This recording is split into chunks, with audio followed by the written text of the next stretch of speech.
Silakan duduk. Nah, Ipul, Jessica, ya kita kan bicara masalah tren sulam alis dan sulam bibir. Betul, Dok. Sebentar, jangan dibilang. Ini kan pasti tebak-tebakan. Siapa yang sulam alis, siapa yang sulam bibir. Coba Ibu, yang sulam bibir siapa? Tahu dari mana? Jessica, Iya, dokter. sulam bibir, sulam alis. Kamu yang mana? Atau kedua-keduanya? Aku udah pernah sulam alis, dokter. Oke, Iya. kapan itu? Itu kira-kira 1 tahun yang lalu. Yang saya tahu adalah sulam alis itu kan dilakukan berkali-kali. Nah, berapa kali sampai yang terakhir ini? Kalau sekarang udah 2 kali, dok. Jadi setahun yang lalu pertama kali, terus 6 bulan kemudian retouch namanya. Retouch, Iya. diulang ya, ditata. Iya, yang misalnya yang kemarin sulam terus ada yang kurang sempurna, disempurnain lagi sama temen aku itu. Oke, mungkin terlebih jelasnya lagi, tren sulam bibir dan sulam alis ini apakah aman buat kesehatan Anda? Saya akan panggil rekan sejawat, yaitu Dr. Trivena. Nah, dok, ini dokter sebagai seorang ahli kecantikan nih, tentunya sudah expert dengan sulam alis dan sulam bibir. Penilaian sementara dari bibirnya Ipul, emang benar Ipul udah disulam bibirnya? Sudahlah, ini kan udah bagus banget ya, Dok ya. Giginya jangan diliatin, bibir aja.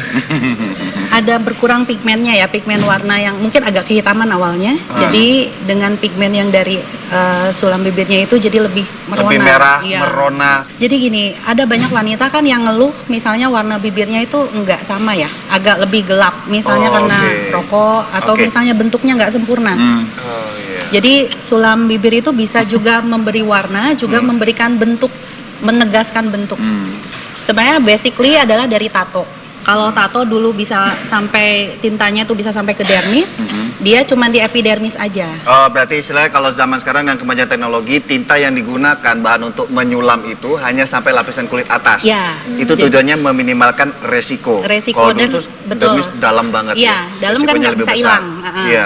Kalau yang ini sebenarnya sulam alis itu sekali lagi istilah aja, jadi dia bisa hilang sekitar 2-3 tahun. 2-3 Nggak tahun. permanen. Dok, aku kan pernah kemarin sih udah 3 bulan yang lalu. Ya. Ya, sebenarnya aku juga lupa konsultasi sama dokter juga. Itu sebenarnya bahaya nggak sih, Dok? Akan ada efek nantinya ke belakangnya gitu terhadap bibir kita Ya, sendiri. jadi sebenarnya tato atau sulam bibir atau alis ini sebenarnya tidak ada bahayanya kalau aman.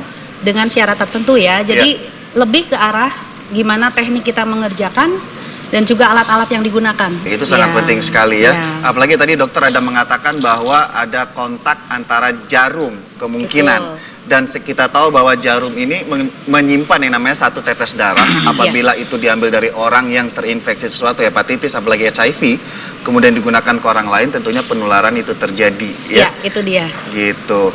Mungkin dengan pengalaman Jessica, ya sulam alis, sulam bibir kan benar kan, Bu? Iya, betul, sulam Nah, bibir. udah nggak apa-apa, sulam bibir. Anda di rumah pasti penasaran. Penonton saya penasaran nggak gimana proses pembuatannya? Nah, Anda penasaran? Ayo, Dr. Trivena ingin menunjukkan proses pembuatannya. Pul, bibir kamu mana yang mau diperbaiki? Atas apa bawah? Aku nonton aja deh. Ya, gimana nih, Dok? Nah, Jadi Aku di sini aja deh. biasanya dok, Ya. awal itu kita melihat bentuk wajah pasien dulu. ya. Bentuknya agak melengkung halus gitu ya. Kalau kita Silakan. lihat di sini kan dia bulunya nggak beraturan. Oke. Nah, jadi resiko pertama dari sulam alis jika tidak dikerjakan dengan yang kompeten adalah pada saat pembersihan si alis ini. Ada proses cabut. Iya, betul. Jadi langkah pertama adalah itu. Kemudian kita kan biasanya menggambar dulu sesuai dengan bentuk wajahnya. Ya. Setelah menggambar, kita nanti memberikan anestesi. Dari situ masih aman. Tapi setelah itu baru kita mengerjakan sulamnya. Oh, iya. Kita pakai yang steril, yang sekali buang. Seperti ini ya. Langsung Nah, dibuang. inilah yang resiko biasanya bisa penularan penyakit. Kalau bisa- tidak diganti. Ya. Oh ya, satu lagi tadi ada yang terlewat, Ya. tentang tintanya juga. Nah, tinta ini kan biasanya berasal dari bahan-bahan yang alami, alami yang diubah dalam bentuk tinta. Betul. Nah. Jadi biasanya kita milih seperti henna ya. Henna. Oke. Ya. Perlu bantuan saya nggak, Dok? Bang Ipul nyanyi aja, menghibur. Nah, itu ngukur simetrisnya ya, Dok ya. Iya. Nah, tadi kan Jessica juga bahwa Jessica menganggap bahwa yang kanan itu ada tidak simetris dengan yang kiri, enggak gitu juga, Pul. Jadi ini sterilitas alat pada saat membersihkan ya. Oh, itu tadi ya, Jadi itu saya dokter kan ada- bilang tadi Di sini bulunya kalau ya. situ. Lihat situ boleh? Enggak sini. Situ. Bulu-bulu yang tidak harus dalam apa ya? Tadi kan digambar. Digambar tuh berarti ada garis yang memang disitulah tempat tinta ditaruh. Nah, di luar gambar itu tadi maka dokter menghilangkan bulu-bulu yang tidak diperlukan lagi ya. Udah cakep Dok, gitu akan mengalami Ya. pembengkakan nggak sih dok? Ini kalau misalnya tekniknya benar dan dijaga dari segala segi kemungkinan Ya. infeksi sih aman-aman aja. Nah, ini kan bisa masalah kulit. Kulit orang ada yang sehat, ada yang kebal, ada yang sensitif. Ini ada interaksi dengan tinta. Saat berinteraksi dengan tinta itu kan alergi mungkin harus diperhatikan, Dok ya. Ya, jadi ada resiko dengan tinta itu adalah ada alergi atau iritasi. Iritasi. Yang dilihat paling mudah apa? Merah. Iya. Dan jangan lupa juga bahwa kalau orang yang ada kemungkinan jaringan parut misalnya keloid itu hati-hati sekali. Nah, ini setelah tindakan seperti Ya. ini, Oh iya bagus. Jadi ini kita kasih anestesi krim. Jadi supaya biasanya memakan waktu sekitar 15 menit. maaf ya, Mbak. Nah, anestesi dibiarin selama Ya. 15 menit. Ya, biasanya kita supaya lebih meresap krim anestesinya kita menggunakan wrapping gitu, plastik. Oke. Seperti itu. Ditutup ya. Ya. Nah, itu kan banyak saraf-saraf yang sensitif, Dok. Oh, iya. Bahayanya tuh apa itu? Kayak bibir apa lagi? Jadi sebenarnya gini, kalau dia memang sulam bibir atau sulam alis yang benar kan itu cuma sampai epidermis. Harusnya teorinya nggak Oke. ini nggak kena ke saraf. Oke, itu dia. Itu karena kemajuan teknologi sekarang ya. Silakan Silakan, Mbak. Tiduran, Mbak. Ya. Dok. Jadi biasanya kita memberikan warna yang sesuai dengan keperluannya. Di sini kita biasanya pilih warna coklat. Saya jadi nggak pakai metode lama ya. Ya. Sekarang udah pakai yang ini. Canggih. Yang terbaru. seperti tadi Jessica ya. Ya. Nggak pakai kabel kata Jessica.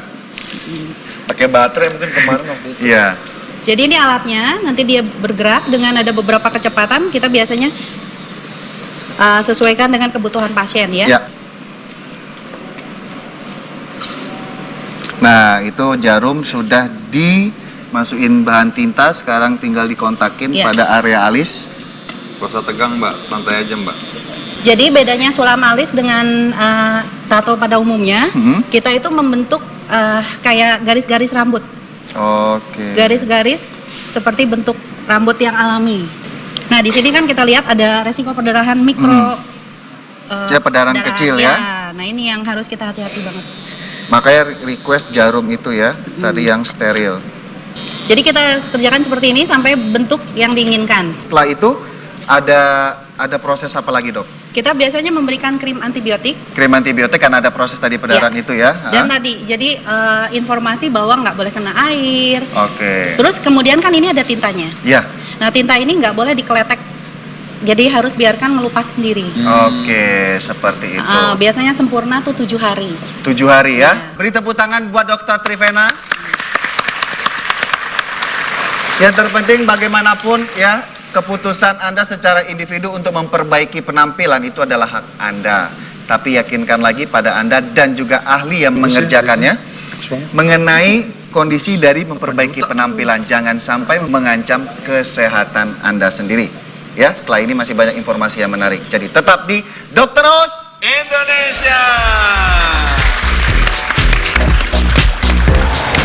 Pada saat itu, dokter menganjurkan untuk cepat-cepat melakukan operasi. Kisah nyata seorang gadis yang harus menjalani pemotongan usus hingga 20 cm akibat usus meledak. Jadi kondisi peritonitis ini apapun penyebabnya harus segera dilakukan tindakan pembedahan buka perut atau laparotomi.